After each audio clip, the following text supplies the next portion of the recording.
mais delongas, meus caros, prosseguiremos com o texto de autoria dos professores Henrique Alves e Fernanda Schaeffer, intitulado Protocolos na Medicina de Emergência e o Respeito às Diretivas Antecipadas de Saúde.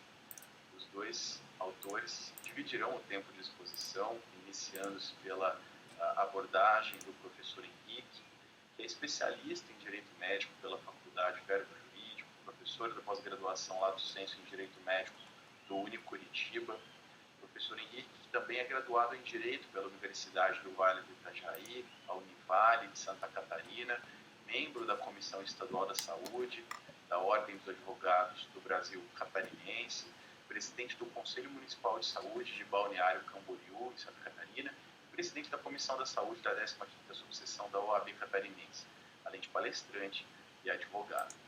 A professora Fernanda, que dispensa apresentações, é pós-doutora pelo Programa de Pós-Graduação Stricto Sensu em Bioética da Pontifícia Universidade Católica do Paraná. A professora Fernanda também é doutora em Direito das Relações Sociais pela Universidade Federal do Paraná. Teve um período sanduíche na Universidade do País Basco, também na Universidade de Deusto, na Espanha, como bolsista CAPES. A professora Fernanda é professora e coordenadora da pós-graduação Lato Sensu em Direito Médico e do curso de pós-graduação em Direito Civil e Processo Civil, EAD do Unicuritiba, professora de Direito Civil, Direito do Consumidor e Biodireito do curso de Direito da mesma faculdade, membro honorária do grupo de pesquisas Direito da Saúde e Empresas Médicas do Unicuritiba, que lastreia esse projeto, e advogado. Sem mais delongas, meus caros, eu passo a palavra inicialmente ao professor Henrique para que inicie a abordagem do texto. Por gentileza. Primeiramente, queria dar uma boa noite a todos. Já estamos passando das 18 horas. É com imensa satisfação que estou aqui hoje. Agradecer primeiramente ao professor Kifuri. Sempre digo, foi uma honra conhecê-lo. Eu brinco que eu assisti o professor Kifuri no YouTube e nunca imaginei vê-lo pessoalmente, quanto menos escrever junto a ele. Como todos dizem, né, o professor Kifuri dispensa qualquer tipo de fala em N qualidades. Agradecer também a Rafaela pela oportunidade, pela incessante ajuda, as madrugadas afora que a Rafaela passou para conseguirmos elaborar esta nossa obra coletiva. Agradecer também a professora Fernanda Schaeffer, a qual foi coautora comigo neste artigo. Não conhecia a professora Fernanda. Neste artigo nós passamos a nos conhecer e alinhamos uma amizade, uma pessoa fenomenal, a qual todas as vezes eu aprendo. Até brinquei com ela hoje, que eu falei que ela tem um livro que deve ser o livro que eu salvei o Henrique várias vezes. E sempre que eu pergunto alguma coisa, a professora Fernanda tem a resposta na ponta da língua. Então, professora Fernanda, obrigado por dividir esse espaço comigo. Eu digo que eu aprendo cada vez mais contigo e com o grupo também. Nosso artigo é Protocolos na Medicina de Emergência e o Respeito às Diretivas Antecipadas de Saúde. Nós dividiremos em 2 etapas. Eu falarei dos protocolos na medicina de emergência e a professora Fernanda Schaeffer arrematará com respeito às diretivas antecipadas de saúde. Eu digo que esse nosso artigo ele caiu como uma luva em relação a tudo que vem acontecendo desde o final de março deste ano, que foi essa incidência da pandemia do coronavírus no Brasil, anteriormente no mundo, porque nós tivemos uma situação muito complexa que chama-se protocolos na medicina de emergência. Eu brinco que eu digo que esse artigo ele foi moldado para essa situação que nós estamos passando, porque a medicina de emergência é uma situação extremamente complexa, onde exige do médico uma tomada de decisão imediata, exige uma ação rápida, célere, não dá tempo, muitas das vezes, para pensar, e tem que ter uma equipe extremamente coesa, que precisa de protocolos. Quais protocolos? Os protocolos na tomada de decisão, o protocolo na evolução, o protocolo no encaminhamento desse paciente, como nós temos na questão do coronavírus, intubar ou não intubar este paciente, colocá-lo na ambulância e levá-lo para uma referência ou não, levar esse paciente para UTI, mantê-lo na emergência, usar os exames complementares de imagem, os exames de laboratório. As tomadas de decisões são extremamente necessárias. E quando nós temos diante de nós a emergência, existem os protocolos que são balizas que direcionam o médico em relação à tomada de decisão e o auxilia nesses momentos de estresse. No nosso artigo, nós fizemos, inclusive, algumas pinceladas com direito comparado em Portugal, onde lá é mais permissivo o desvio de protocolo, desde que o profissional que o desvia evolua de uma forma muito bem recheada. No Brasil, nós já temos essa situação um pouco mais restrita. Entretanto, no nosso artigo, nós evidenciamos que o protocolo, principalmente na medicina de emergência, ele não pode ser um protocolo engessado, porque em determinadas situações, eu vou trazer um exemplo prático que esse artigo nos trouxe na vida real, o paciente de coronavírus que precisava ser ambusado, mas não pode ser ambusado. Mas o desvio de protocolo permitiu que nós conseguíssemos acoplar no ambu um filtro. Desviou-se o protocolo, mas esse desvio de protocolo foi o mais benéfico, porque senão esse paciente poderia vir a óbito.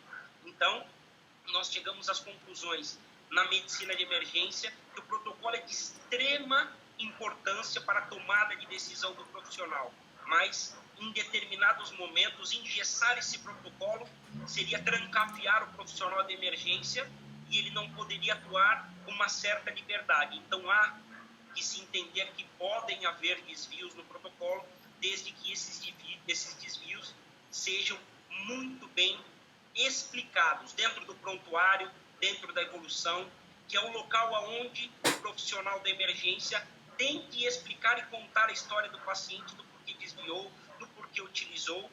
E eu digo sempre, nós fomos agraciados com esse artigo, tanto eu quanto a professora Fernanda, porque ele caiu no momento exato de pandemia no Brasil, e para nós isso foi extremamente gratificante. Eu deixei uma tela bem grande de 5 minutos aqui para passar para a professora Fernanda. Professora, a bola está contigo. Respeito às diretivas antecipadas de saúde. Obrigada, Henrique. Então, boa noite a todos. É um prazer enorme conversar com todos vocês, especialmente professor Kifuri. É uma honra enorme participar do seu grupo de pesquisa, acompanhar as discussões, que são sempre discussões muito profundas e provocadoras. Então, é uma honra participar do grupo, é uma honra ter participado desse livro. Cumprimento nas pessoas do professor Nelson Ronzerwald, Eduardo Dantas e o José Faleiro Júnior, os demais aqui presentes, ao querido amigo Gabriel Schumann, também presente, e aos demais colegas.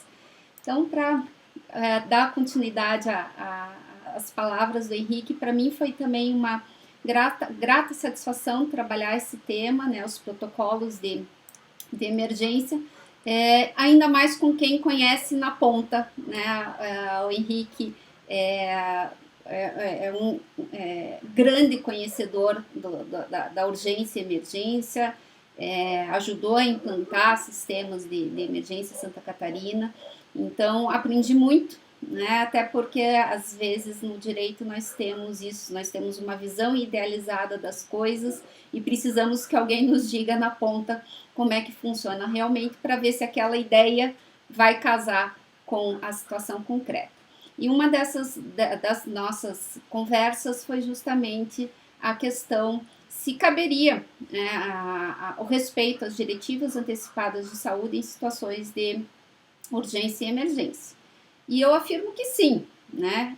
É lógico que situações de urgência e emergência impõem atendimentos diferenciados, não só pela situação em si, mas também pela própria condição mental do paciente.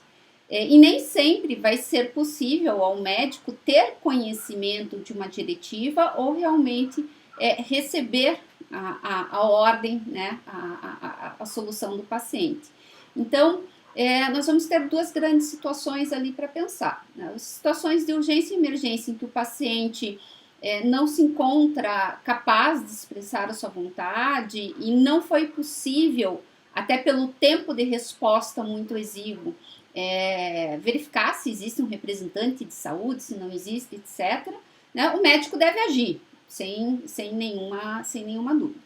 O problema todo está justamente quando nós pensamos naquelas situações em que o paciente declara expressamente que ele não quer, por exemplo, o atendimento, ou até, vamos pensar, americanos gostam muito de tatuar, né? Não ressuscitar, e daí o médico ainda assim faz as manobras de ressuscitação. Então, nesses casos em que a manifestação de vontade do paciente chega ao conhecimento do médico emergencista, não há dúvida, ele tem que respeitá-lo. E esse é um grande problema que nós ainda enfrentamos com relação à prática médica, até porque na resolução 2232 de 2019, o próprio Conselho Federal de Medicina determina no artigo 11 que o médico atue nessas situações independente da manifestação de vontade do paciente, ou seja, ainda que o paciente tenha recusado o tratamento, havendo risco de vida para ele, o médico deve agir. E no nosso ponto de vista, no nosso artigo, nós deixamos claro que esse é um equívoco do Conselho Federal de Medicina, muito ainda dos resquícios da prática paternalista, né, que desconsidera a autonomia do paciente em situações de urgência e emergência, no atendimento pré-hospitalar fixo ou móvel, e instrui mal seus profissionais ao ignorar eventual vontade manifestada nesse momento, fazendo prevalecer protocolos que nem sempre trarão o melhor resultado, conduta que por si só pode implicar também responsabilidade civil criminal do próprio médico, ainda que seja uma ação determinada ou eticamente valorada pelo Conselho Federal de Medicina, né? Então, de fato, as nossas conclusões no artigo vêm nesse sentido, né? Que o consentimento para ato médico ele decorre sim do exercício de uma liberdade que é feita de acordo com valores e escolhas existenciais, escolhas que podem envolver a opção por cuidados paliativos, por doação de órgãos ou não, e até mesmo recusa de tratamentos, e ainda que sejam situações de urgência e emergência. Então, dessa forma, nota-se que as diretivas de saúde ou as diretivas antecipadas de vontade destinam-se a preservar a dignidade da pessoa humana em um momento de evidente vulnerabilidade, não se tratando apenas de instrumento de disponibilização da vida, como alguns pretendem fazer entender, ou tampouco um instrumento de política pública. As diretivas são formas de se garantir uma morte tão digna quanto a vida, um tratamento tão digno quanto a vida, né? E, portanto, importante vetor de afirmação de direitos individuais e fundamentais do paciente, que não podem e não devem ser recusados, ainda que estejamos tratando de situações de urgência e emergência.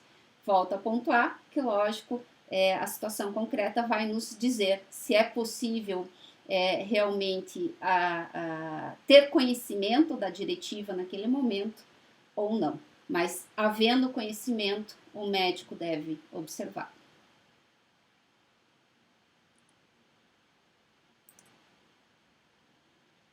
É isso que eu tinha para expor para vocês.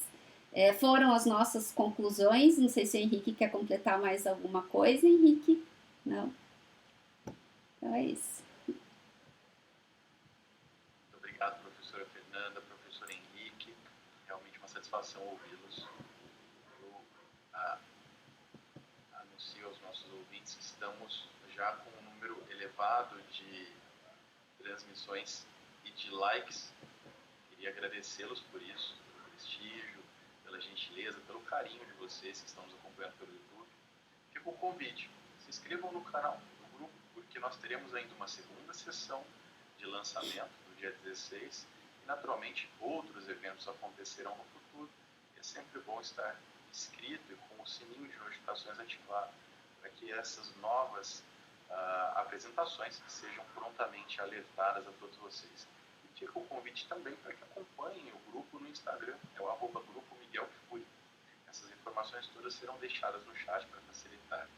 Sem mais delongas, meus caros, teremos na sequência a exposição do capítulo intitulado As violações de dados pessoais na telemedicina, tecnologia, proteção e reparação ao paciente 4.0, texto que foi redigido pela Caroline Amadori Cavea e pelo Gabriel Schumann.